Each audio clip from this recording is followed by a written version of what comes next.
இவ்வளவு துறையும் ஒரே நாள் எடுக்கிறீங்க. ஆனால் நேற்று 8 மணிக்கு தான் இதனுடைய கொள்கை விளக்க குறி புத்தகம் எங்களுக்கு கிடைக்குது.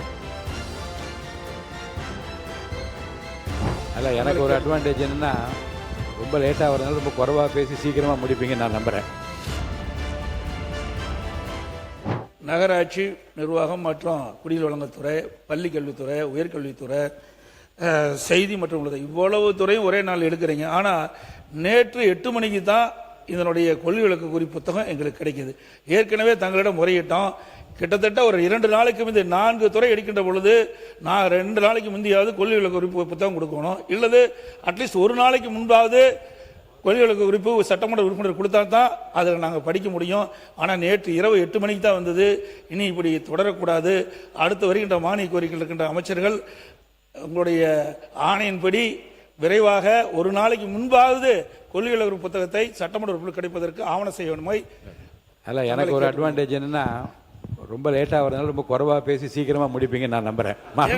மக்களுடைய பிரச்சனை பேசுறது லைட்டர் வெயின் ரொம்ப லைட்டர் வெயினில் இதை சொல்கிறேன். மாண்பு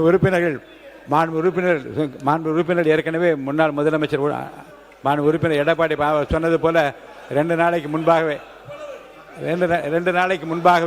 தர சொல்லட்டும்.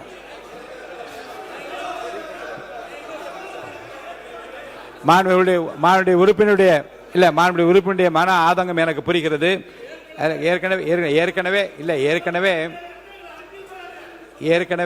இதை 2 நாளைக்கு முன்பாக தர வேண்டும் என்று நான் ஏற்கனவே கோரியிருக்கின்றேன்.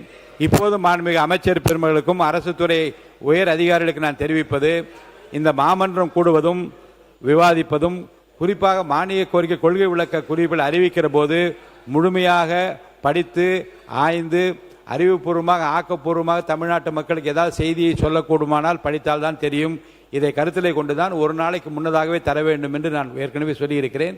இனி வருங்காலில் வரக்கூடிய மானிய கோரிக்கைகளில் 24 மணி நேரத்துக்கு முன்னதாகவே அதை தந்தால்தான் உறுப்பினர் இங்கே பயனுள்ள கருத்துக்களை தெரிவிக்க முடியும் என்பதை மீண்டும் நான் வலியுறுத்த விரும்புகிறேன்.